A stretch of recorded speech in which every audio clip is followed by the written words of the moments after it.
History Lessons for Yasir Hanafi, The Lion of Deoband, Lesson 3. Let's take a listen to the lion. I'm still away. I gave him 3 months to reply. It's been past 3 months, he still hasn't replied. I will give him 3 years now. We'll see if he can reply in 3 years. I think 3 months was too short for him. If he's not man enough to reply in 3 months, then no problem, he can have 3 years to reply.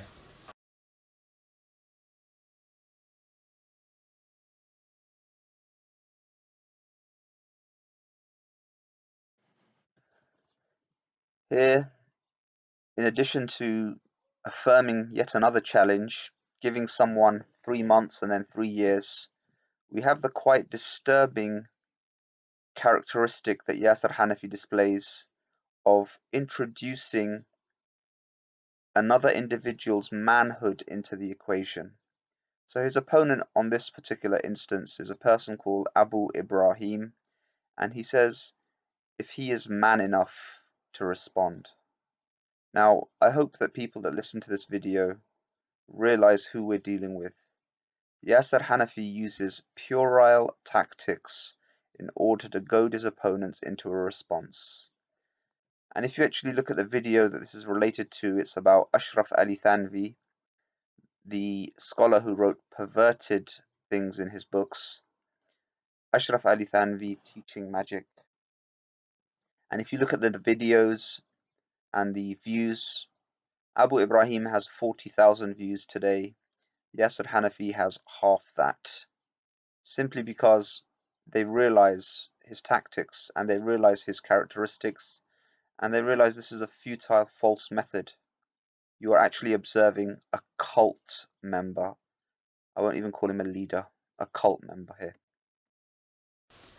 Maulana Hazrat Nanotwi rahmatullahi alayh. Abu Ibrahim calls him Nanatvi or something. He can't even say his name Nanotwi. Nanatvi or something. He says something like Nanatvi, which clearly indicates again that he can't read Urdu. And the quote. This section is very embarrassing for Yasir Hanafi because in my study of him, I've noticed many mistakes in Arabic. If it was one or two, I would forgive it, but he makes a mistake nearly every single video. And even in this video, the one that I screenshotted earlier, he can't even pronounce English words. Take a listen and see how he says the word barbaric. Barbarism. He says barbaric. He has problems pronouncing English and Arabic.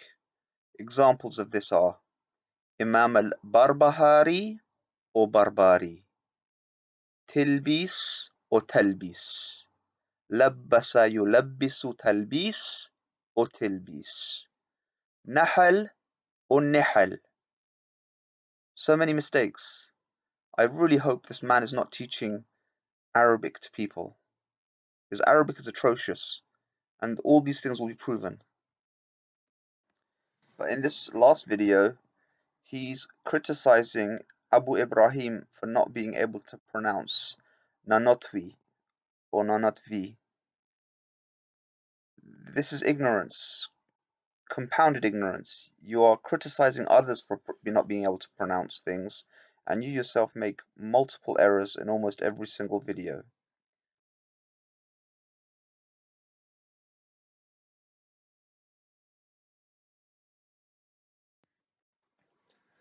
Now we move to Imam Abu Ishaq al-Shatibi, and one of the earliest works in the English language that I know about was the work done at the University of McGill in Canada by Professor Muhammad Khalid Masood, and this was published by the Islamic Research Institute in Pakistan in 1977.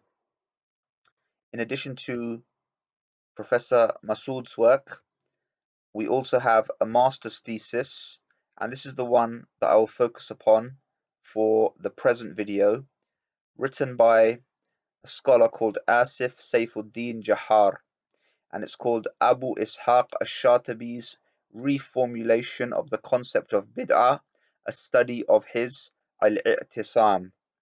That was again submitted to the University of McGill in 1999.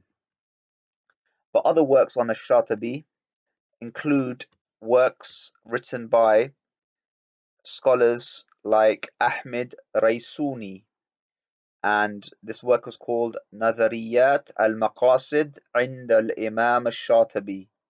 This was published by an institute called IT in 1995.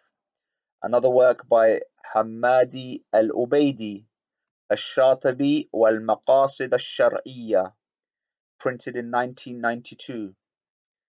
And there is another thesis done at the School of Oriental and African Studies, written by a scholar called Al-Rifa'i, and that is something that when we talk about Shatabi in detail, perhaps in a video sometime in the future, I will refer to.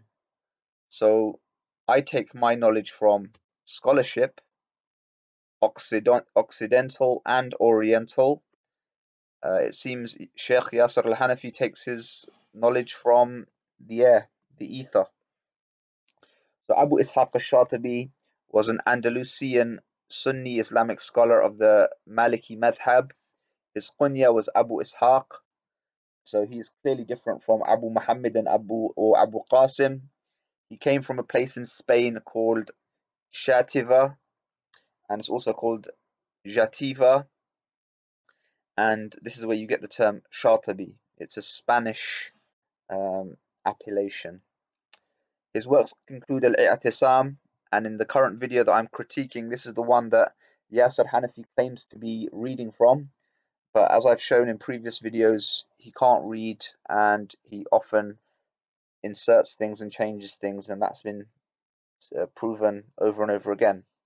Another book he wrote was called Al-Muwafaqat fi Usul al-Shar'iyya, and this is one of his best known works, and it's on the topic of Islamic jurisprudential bases, Usul al-Fiqh.